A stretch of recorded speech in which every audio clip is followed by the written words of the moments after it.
Hello and welcome back to Sheltered Sages, the podcast where two formerly sheltered homeschoolers talk about the complexities of life, one Reddit story at a time. I'm Philip. And I'm Andrew.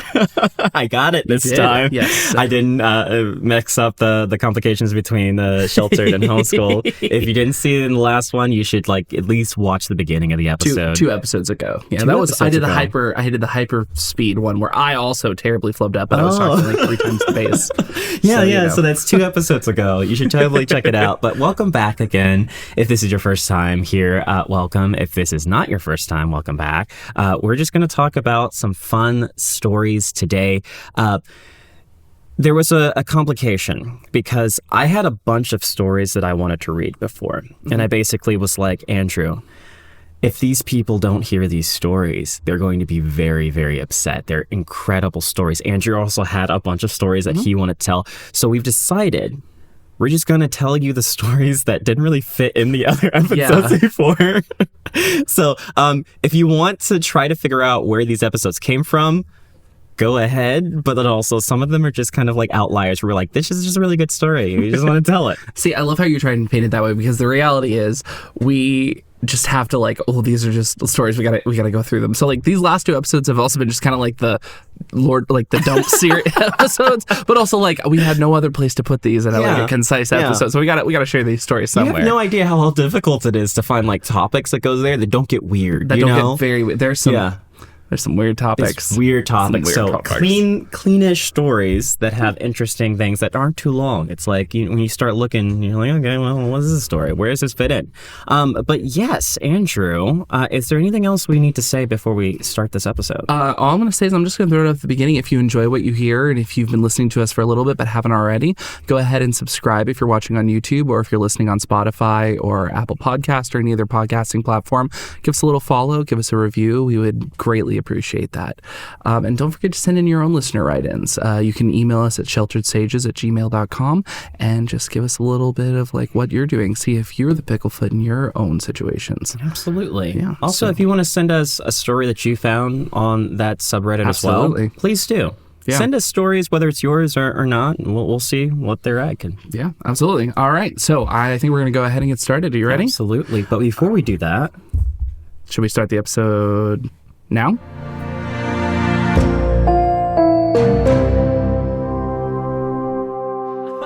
All right. So, first story. Am I the picklefoot for leaving a family gathering and taking the cake with me after getting my feelings hurt? Depending on what they did to you? No. Well, it's a little bit longer of a story, so go ahead and buckle up. Okay. Prepare yourself. Hit that ×2 speed if you want to hear me read it a little bit faster. And we'll go ahead and get started. So, I, 27 female, hit 1 year sober from alcohol at the beginning of the year. This was a huge accomplishment for me. It was bigger to me than finishing college. I told my mom that next time we were together for family dinner, I had something to celebrate. This all happened at my mom's. The kids were playing and the adults were hanging out. I took the moment to share that I had reached 1 year sober and how good I felt about it. They went with, "Oh, that's what you were talking about? And has it been 1 year already?" I'm embarrassed to admit I hope some would say they're proud of me. My brother-in-law Steve looked at my sister and they both said, "Well," at the same time, and she said, "Since we're all here, my niece just got into a specific gymnastics thing." These are both in parentheses. Yeah. "It's been a long road, but she did it." Steve popped some wine they'd brought and started giving everyone glasses/cups. He made eye contact with me and his face fell. I had this gnawing feeling, so got up from the table. I took a walk.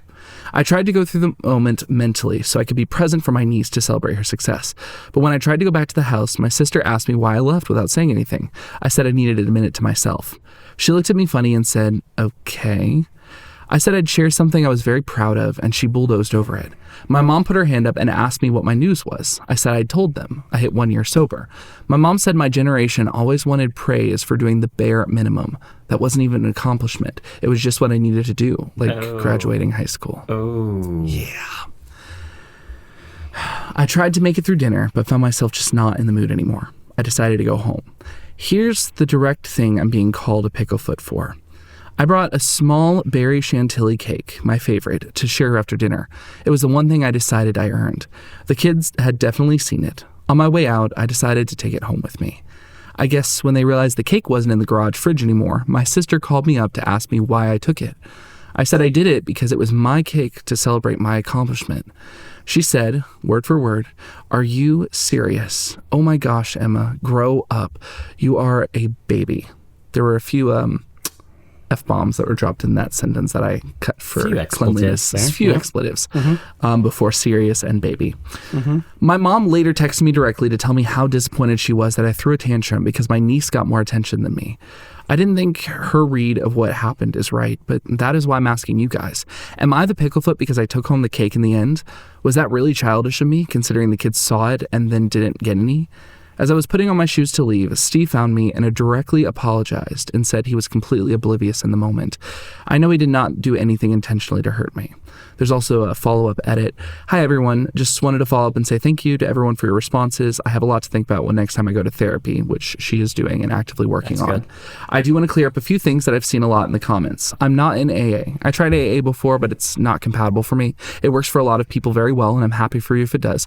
So stuff about the steps and personal inventory are not really relevant for me. It wasn't a party for my niece. It was just a family dinner. The cake was mine and wasn't brought for my niece. I didn't take it because I wanted to get back at them. I took it because it was my favorite cake, and I wanted to eat it because it was my thing that I earned. I don't know why they opened wine for my niece getting into the gymnastics program, but I also don't think it's my place to say anyone else has a drinking problem, and I prefer to have eyes on my own paper." So, is she the picklefoot?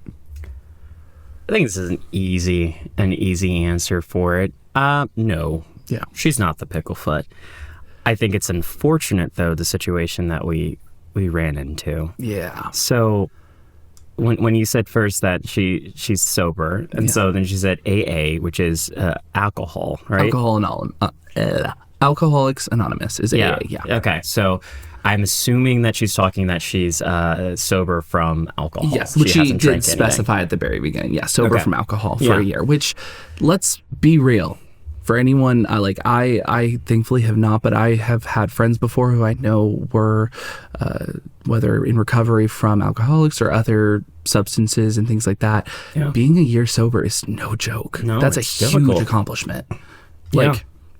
Doing anything for a year is an accomplishment, but especially something like that you're actively in recovery for is huge. Yeah. It's a big thing, especially if you're around people. Just little context into that world. Depending on how old you are and what kind of friends that you have and you're hanging around, a lot of social situations encourage you to drink. Especially if you have a problem limiting how much you're drinking, or if it's affecting your body and your mind in a way that you don't like. Some people are just like, don't worry about it. Just go ahead and drink. Just have fun. Do whatever. But it affects people in different ways. I'm not saying that it's terrible, but also alcohol is poison. Yep. And it's a mind-altering substance. It is a depressant. Yep. Yeah. And so if you don't want to drink, you don't have to. It's not something that you should be forced to do in any way. And I don't think that people who are pushing people to drink are good people. They're picklefoot in their own selves. Yeah. Beyond that, being free from that for a long amount of time, being sober. I've heard so many people who have gone through that path and how easy it is to fall.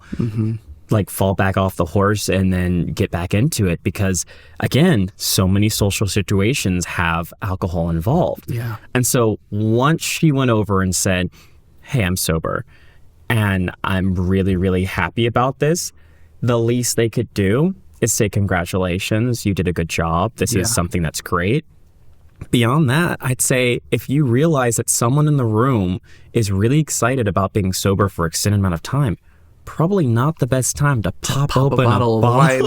Yeah, I read that. I was like, which I'm glad, because later she does say that I think it was either the brother-in-law. Yeah. Yeah, the brother-in-law went up to her and apologized. He's like, "That was completely brain dead of me and I shouldn't have done that." I appreciate that he does that. And that's one of those things that I think is very, very important that we are very conscientious of, especially as adults. One of the things when I was younger, being homeschooled, we were always taught about the dangers of alcohol. I was encouraged to just stay sober my entire life, which when I got older, made the choice on my own to choose to consume in a very safe manner, but put some very strict restrictions on it, which was never do it when I'm upset. never do it when I've had a bad day, and never go to it as a crutch. And those were very important restrictions that I put on it. But all that to be said is that I have a lot of people in my own life, and even just like on certain sides of my family, that have had struggles with it. So I recognize that this is a big deal, and it's very important to, if someone is fighting to maintain something that's that hard, something that they know is something that's hard in their life, it's important that we support them.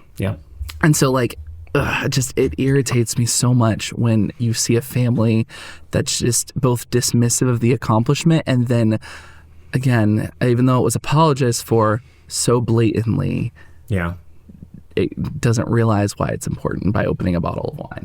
And then what you just said about the accomplishment itself, the least they could do is just say congratulations.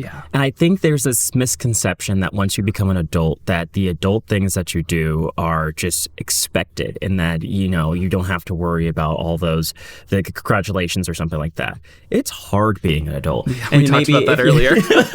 It's so difficult. There's so many things you're supposed to do that sometimes you don't even realize you need to do until you're like, wow, I have to mow the yard now, and I have to do it on my schedule. Or I have to go like wash my clothes and do, like, you're like, okay, these are simple things, Philip. You have to, there's taxes. There's all these other I sought congratulations. I got my taxes done before April 15th this year. I was like, yes.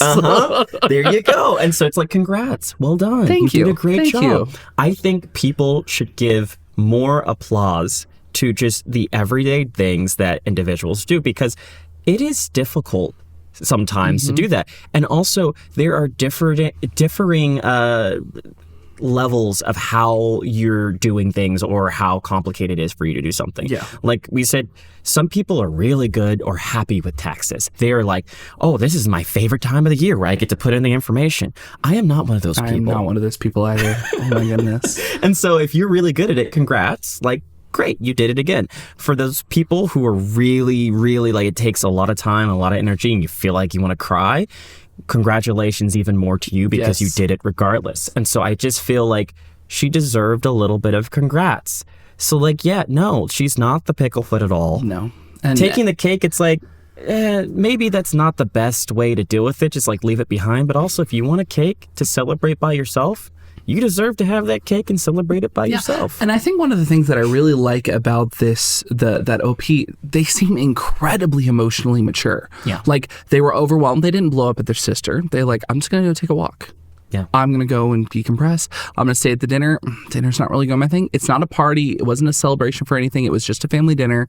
Just to recognize, like, hey, I'm not doing okay. It's okay. And this is one of those things that's really hard. And sometimes it's hard from, like, adult generations and things like that. Or I say adult generations, we're adult generations. But like older generations looking into these kind of things, it's like, it is okay to recognize, like, hey, I'm not comfortable in this situation.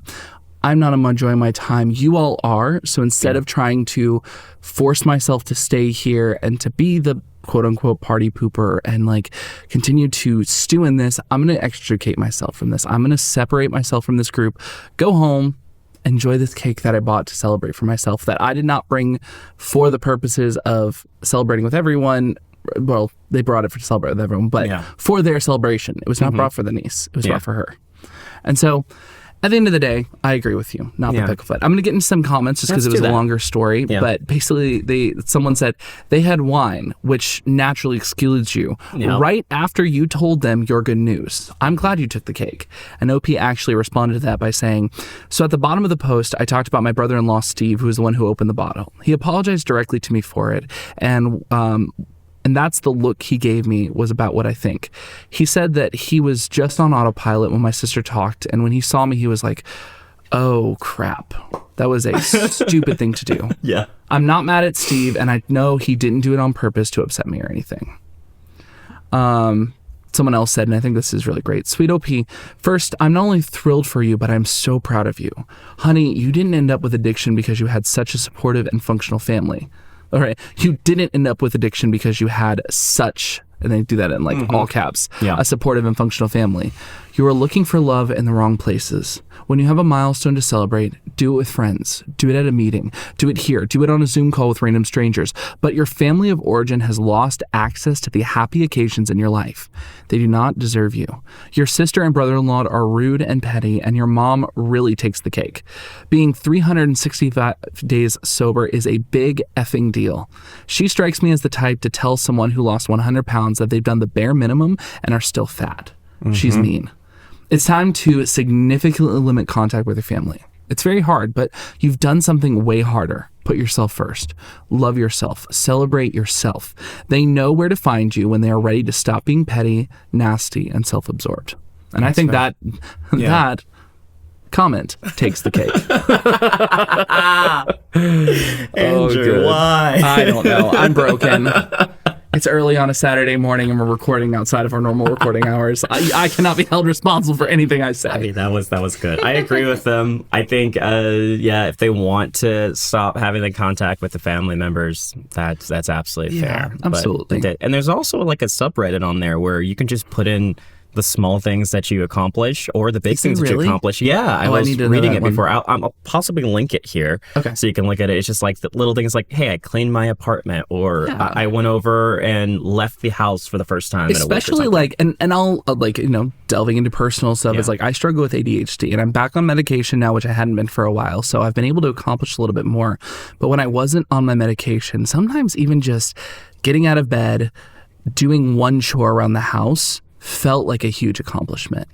And like if I told someone, and this isn't like, my parents have gotten a lot better with it now, but one of the things when we were a lot younger is it's like I struggled to do that a lot, and we hadn't gotten me diagnosed with ADHD or anything like that. And so it was kind of like, that's the bare minimum. Or like I would organize my desk and I felt so proud of it. And I was like, look at how everything's nice and neat. And like one of my parents would come in and be like, okay, but the rest of your room is still a mess. And I'd just be like,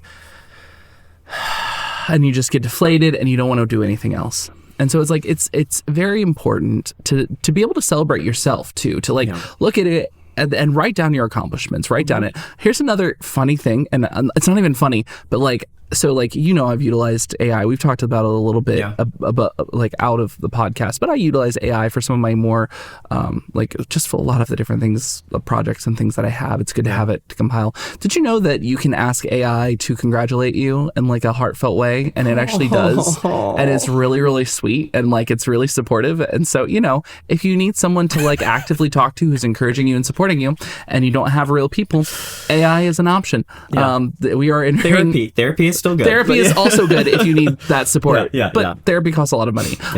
It does. So if you need just a little hit, I just always thank it, because when AI does take over, you need to have a good track record with being respectful to AI. That's sweet. That's sweet. But yeah, for the OP, if you're listening, which I don't know if you are or not, we appreciate what you've done. That was a big move that you did. And you're not the picklefoot at all. Not at all. You are the opposite of a picklefoot, which is, do we have an opposite of a picklefoot? We don't have an opposite of a, we need a, You got this. We'll figure it out. We'll figure it out. You're the opposite of a picklefoot. You get it before the award even exists. Yes. Congratulations. So, congratulations. And well done on being sober for any amount of time. That's amazing. You deserve that accomplishment. Absolutely. All right. So that's the end of our first story. That was so kind of sad, but also wholesome, the way that people supported. Yes, absolutely. And again, her emotional maturity throughout all of it was, I was just like, look at you. Well done. 27 years old. Like that's very mature for a 27-year-old. Absolutely. So I like that. Yeah. All right. So it's my story time now. Yep. So I have a story for you that I want to read. It's not that long, but it's we were doing a gaming episode, and then I read this story, and you were like, maybe for video games versus board games. So perfect. Okay, yeah. I remember this one. Yeah. Okay, perfect. But I really want to read it. I just love this story. Absolutely, do it. Okay, here we go. Am I the picklefoot for not making board game nights in my store child-free? Go ahead. All right. For not making them child-free. Yes, they are not child-free. They're children in board game nights. Okay. I was, yes. It's kind of interesting the way it's worded. Yes. Okay. I, 35 male, own a game store and hold board game/D&D nights 3 times a week. Congratulations. I have a few tables set up in the back so people can come in and play games, along with a small kitchen, really just a fridge, microwave, sink, and cupboard, so people can have some snacks and drinks while playing. One of the regular groups, I have been playing D&D in my store on a weekly basis for the past 3 years, and I've sometimes joined them as a guest player, and it's always been great fun. About a year ago, they had to find a new DM because their usual DM didn't have the time to dedicate to preparing campaigns anymore. DM Dungeon Master, that's there. Watch episode 4 of Children's Ages for more information on that. Thank you. Yep. While they were looking, they still came in weekly, but just played regular board games instead. Now, a few months ago, this 10-year-old girl, let's just call her Emma for convenience, showed up with her mother at one of our game nights. According to her mother, Emma had been spending months making all kinds of materials for playing D&D, but didn't know anyone who would play with her. So her mother wondered if it was okay for her to ask at my store if anyone will be willing to play. The regular group was more than happy to join for a session, right? And it ended up going so well, they asked Emma to DM for them regularly if she wanted to. Are you serious? Yeah.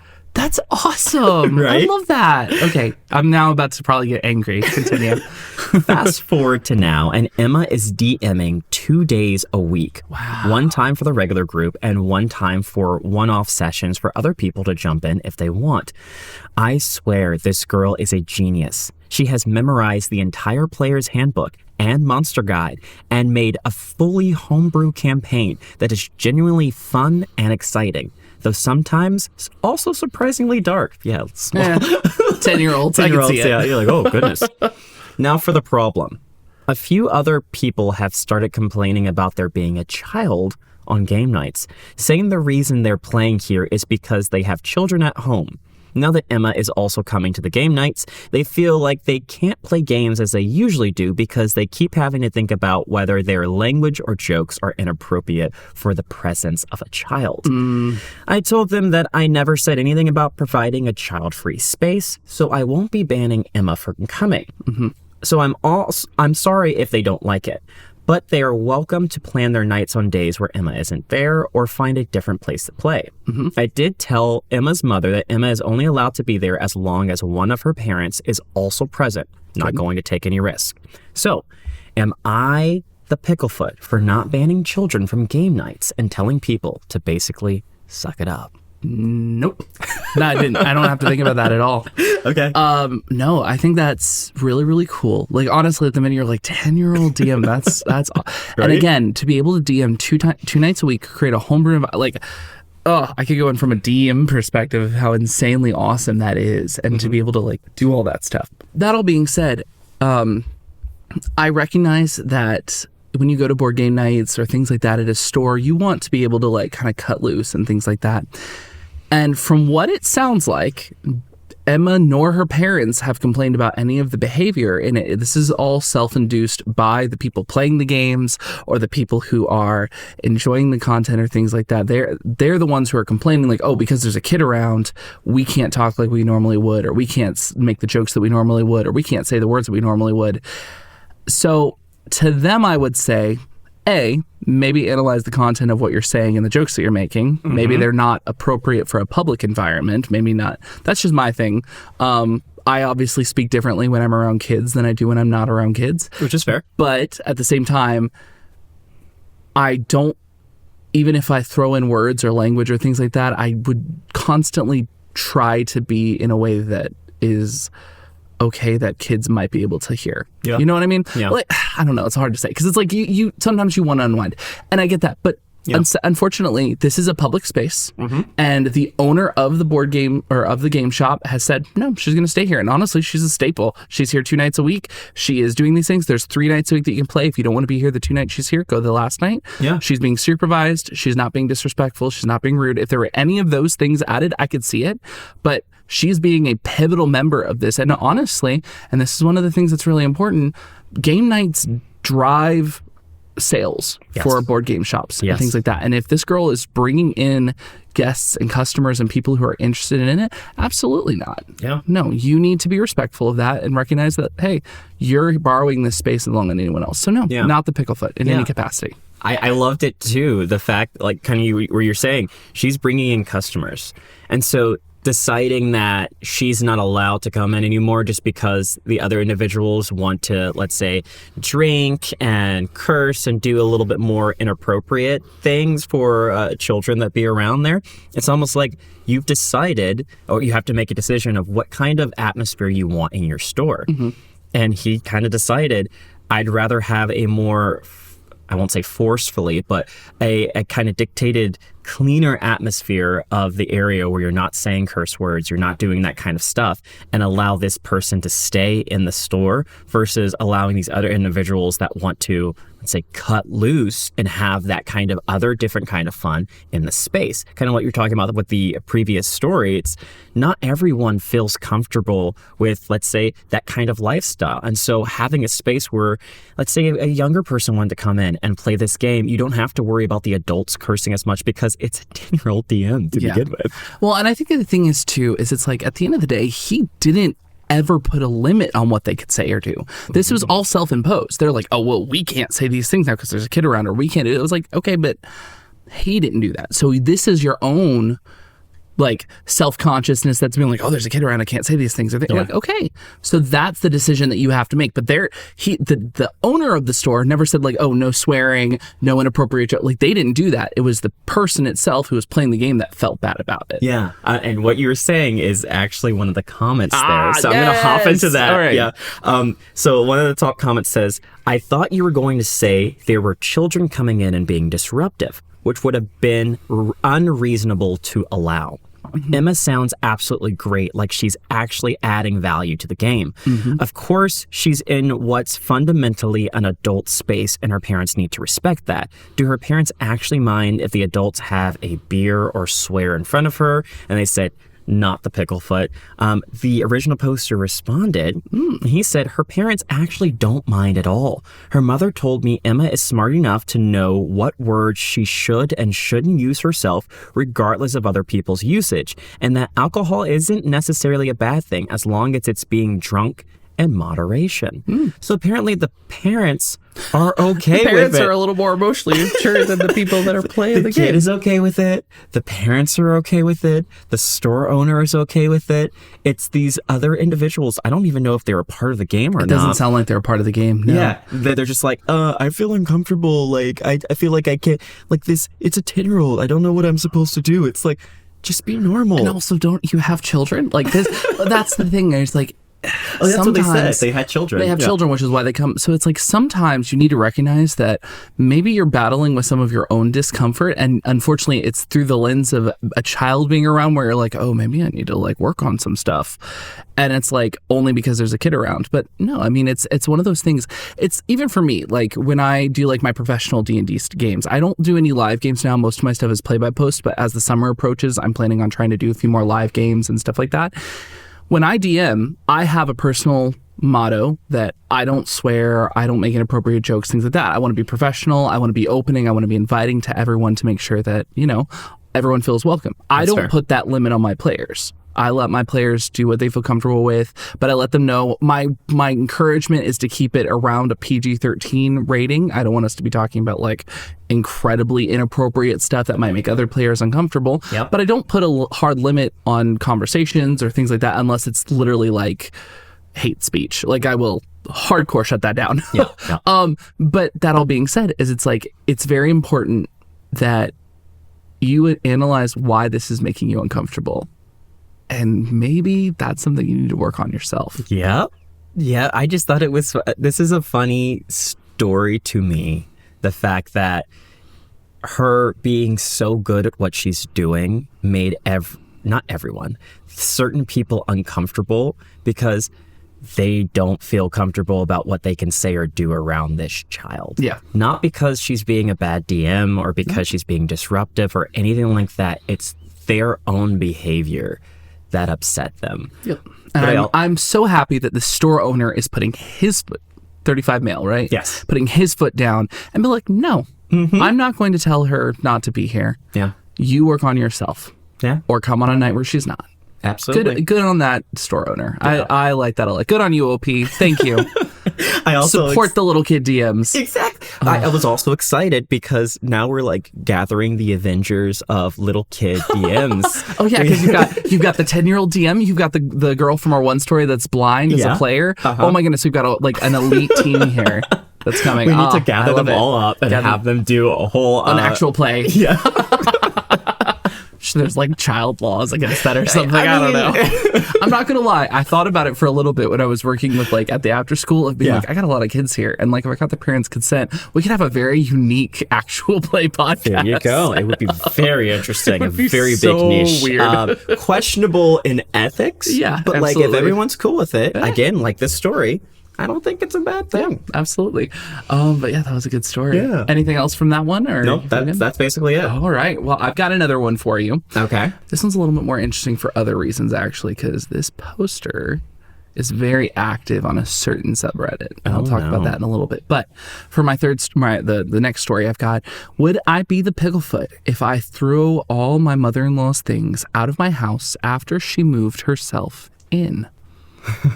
Is it the same person that was like taking her son's food? That's right. I think it was his mom, not his mother-in-law. Yes, but still questionable. Yeah, that was the thing. I picked up this story when I was like, we were doing parents, and I was like, oh, but mother-in-laws, that's a whole separate subreddit or a whole separate niche that we'll have to cover in its own episode later. That's fair. Anyways, let me get into the story. My mother-in-law had previously moved in with us, and we had to kick her out due to her behavior.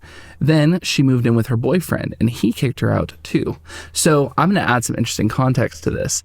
I always do a little bit of like a research into who these people are or like the posts and see if they make other posts or comments and things like that. Yeah. This person has posted quite a few times in terms of things of illicit activity that's happening, stealing a boyfriend, her mother stealing, or mother-in-law stealing their boyfriend's dog. Weird stuff that this mother-in-law has done. So mother-in-law is just crazy. Mother-in-law is a lot. Okay. Anyways, she had been staying with a friend temporarily, but had to leave because the friend's daughter is coming home from college and needs her room back. I came home from work yesterday to find that mother-in-law had moved herself back into my house without permission from my wife or me. We had left our garage door partly open to charge a car. We can't get the car inside the garage because mother-in-law has stuff stored in there. And so she somehow got it all the way open and found the spare key we hid in the garage to let herself in the house. She had moved some things back into the guest room and was sitting on the bed watching TV. Mother-in-law will be at work all day tomorrow while I have the day off. I'm thinking about putting all of her stuff outside on the curb or renting a pod to put it in and changing the locks. Would I be the Picklefoot for moving her out? She really doesn't have anywhere to go besides her car, and her stuff might get stolen or messed up. People have seen bears around. So, would they be the Picklefoot? Okay. It's not as easy to say whether or not they would be the Picklefoot, specifically because they don't have a place to go. Mother-in-law is basically homeless. That said, I think they should check to make sure that mother-in-law isn't a ghost or some kind of other thing. It feels almost like a haunting. You got rid of it and then it came back. It showed up once again in your house. Oh my goodness. But yeah, it's funny, the story itself, how she found a way back into the house. Right? Took all her stuff and set it up. So, context, right? Yeah. She used to live there. Yes. So at some point, it was okay for her to be in that house. At some point, you allowed her in, and there was some kind of deal for her to be there. Yes, but they had to kick her out due to her behavior. While you're doing that, I'm gonna pull up the story, and see if I can find out why they kicked her out. So give me a second while you're doing that. So she got kicked out. She starts living with her boyfriend, and then I guess boyfriend broke up with her or something like that, or maybe she just decided I need more space. Who knows? I'm gonna say boyfriend broke up with her so we can get a little bit of sympathy for her mother-in-law. Then she shows back up again. So I would say if you were dating someone and your person that you're dating broke up with you and you were living there, like we said before in a previous episode, it gets complicated when you're living together. There's like no place for you to go, especially if you were sharing a living location. So I would expect friends and family to support you in that situation to help you get back up on your feet for a short amount of time. They are not obligated, though, to give you a place to live. And I think that's where it gets complicated. It's the difference between whether or not you're supposed to do something and whether or not, like, it's you need to do it. And I think in this one, it's like, it's expected that you might support your mother-in-law after she moved out, especially if she lived at your house before. But also, you don't have to. No. Legally, there's no real thing for it. And also, like, if you decided, you know what, I just really don't want her to be here, I'm going to kick her out. Sure, it's slight picklefoot behavior in that way. It's like, okay, kind of mean, but also, depending on what she did, it's like, no, we're not doing this again. So what did she do? 2 months prior, from the same post, OP. The saga continues. The saga. Well, the saga has a prequel. Would I be the picklefoot for kicking my mother-in-law out if she doesn't pay the burn ban fine that was her fault? Burn ban? Yes. What's a burn ban? Okay, so burn bans, this is something that we have here in Central Florida. It's like when it's really, really dry, burn bans will go into effect where it's like, hey, don't cook outside, don't do anything, because if it, like sparks go, we can get fire, like big fire. They basically, her chef friend came over, her boyfriend who's a chef came over, which they were grilling outside. Someone saw and got a $500. They got a $500 fine, and it was fined to him. Yeah. And this is a he, I believe. They don't put their thing, but their other posts make it clear that they're a he. Yeah. So like he's wanting to kick her out because she's refusing to pay. So that's where I think it's all started. And then like there's another one. I'm just gonna read the titles. But am I the picklefoot for declining my mother-in-law's Thanksgiving invitation at her boyfriend's house? Am I the picklefoot for ratting my mother-in-law out to her boyfriend for dumping his dog behind his back and stealing from his roommate? Oh. Yeah. There's a lot.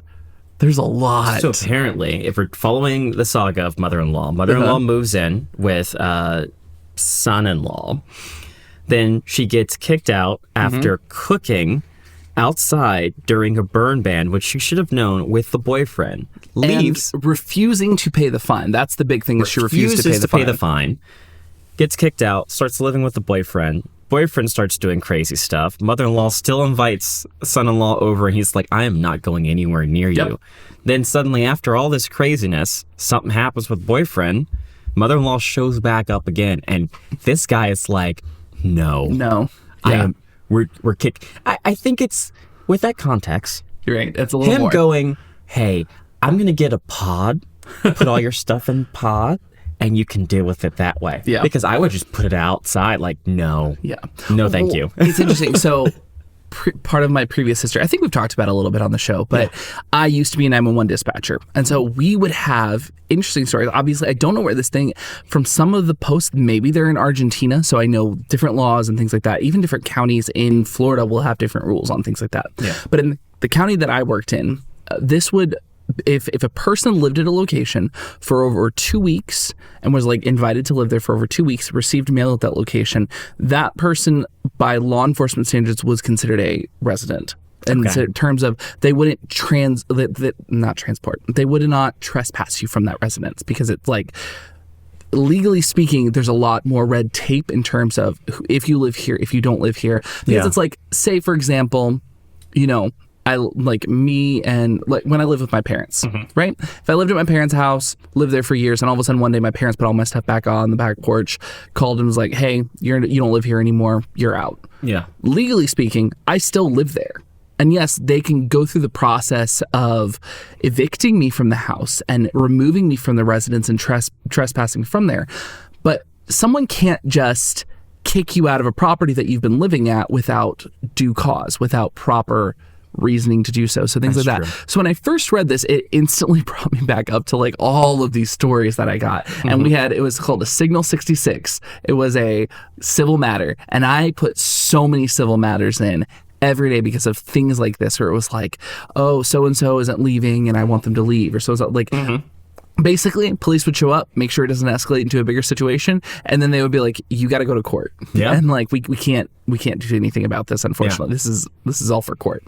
So I instantly remembered that when I saw this. I don't think this is that, because it sounds like they had been off of the property for a while. But again, I don't know. It all depends on like what the laws are in the state or country that you're located at. That's fair. So, all that being said, let me get into some of the comments, because some people give some interesting things. Now the Picklefoot, she's a squatter. They do recommend don't do a pod because you'll pay for it forever. Spend a little extra now and move it to a storage unit. Prepay for a month or two and tell her she can figure it out after that. If she comes back, call the police. Breaking in is not magically okay because they're related. She has nowhere to go because of her own choices, and it's no one's responsibility to take care of her. She has a job and transportation. She can figure out shelter, hotel, or apartment. Someone else says, I agree. And that means get all of her junk out of your garage too. OP, you need to check your local laws about tenant rights. Make sure that she isn't there long enough to claim she's a tenant. That's kind of what I was talking about. Yeah. I realize she isn't paying rent, but she can still make it even more of a headache for you than she already has.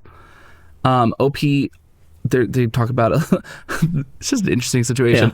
Yeah. Someone said she definitely should have asked, how does your wife feel about it? And OP was like, my wife doesn't want her here, but also doesn't want to make her homeless either. She's trying to get her brother-in-law to take her, but I know mother-in-law doesn't even want to live there because of the 9 kids and the younger ones being very unruly. Yeah, that's a whole other side. I've seen a few other. This person's life is a soap opera. 9 kids? 9 kids. I know in different countries it's different, but like for me in Central Florida, 9 kids would be a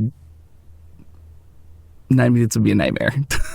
Coming from someone who works with a lot of kids on a daily basis, 9 kids would be a also, nightmare. Mother-in-law, it's like, come on now. Like, it's you beggars can't be choosers. That's so true. You're basically homeless. So if your son wants to take you in, and your son-in-law doesn't want to, and your daughter-in-law doesn't want to, I mean, it's complicated. Yeah, it's wild. Yeah. It's a wild story. But yeah, the population agree with you, not the Picklefoot. Okay. Definitely it'd be one of those things that's like hard though. It'd be a hard choice, but it's one of those things that the mother-in-law is constantly violating boundaries. Yeah. So if you're constantly pushing back against boundaries, violating them, not like literally breaking into the property and moving your stuff inside. Yeah. At that moment in time, you're moving into a place where you don't really deserve that level of consideration, in my opinion. It's one of those things you have to recognize that they're violating a lot of things, and you should be comfortable in your own house and feel safe. Yeah. So the one thing that you brought to my mind, what came from that comment, his wife. If you guys are not aligned on what should be happening, you need to get aligned, because it doesn't seem like she's 100% okay with just them kicking her out, mother-in-law out. So make sure you have that long conversation with your wife or your partner and just be like, hey, look, this is uncomfortable for me. This is uncomfortable for you. Are we both okay with whatever we choose? Do not just make the decision by yourself. Yeah, you have to be united front on this thing. And we've talked about that before too, especially with these kind of things. Same thing with children. Yeah. Same thing with in-laws. Be a united front. You two are the relationship. Absolutely. The other people are outside. So you have to be united. That's good. That's fair. So I think that they do need to be united on this, but then afterwards, whatever they choose, whether they want her to stay or leave, they are not the pickle feet. Agreed. Yeah, that was a good story. Good. All right, where are we at time-wise? Do we have time for one more? We are at time now. We are at time. Yeah. All right. Well, thank you all so much for watching this episode. I know this one was a little bit more of like a chaotic episode, not as chaotic as our last episode, which you have not watched. Honestly, like I've watched it a couple. It's just so much fun. It's really it was fun, such a fun game, like a fun one. We'll have to do something more like that. And if you all have any ideas, feel free to put it in the comments or anything like that. But yeah, it was. This one was a little bit more on the chaotic. We'll have a more succinct episode, I think, next time. But if you enjoyed, please again leave us a like, leave us a follow, and reach out to us. Let us know what your story is or what your favorite story was in any of the previous episodes, and tell us your thoughts. Like some of these people are crazy. It's crazy. But 10-year-old DMs. 10-year-old DMs are great. 10-year-old We're going to continue that storyline of having insanely talented children game players. That said, if you have a story of an insanely talented person who is younger, tell us about it. Leave a comment down below about that story. Will see if we can put it into a future episode or something like that. Or we just gotta find build out this more roster, guys. It's all on you now. We're passing the baton to you. But I think that's all we have for right now. Yeah, absolutely. So thank you so much for listening today, and we'll talk to you all next time. All right. See ya. Bye.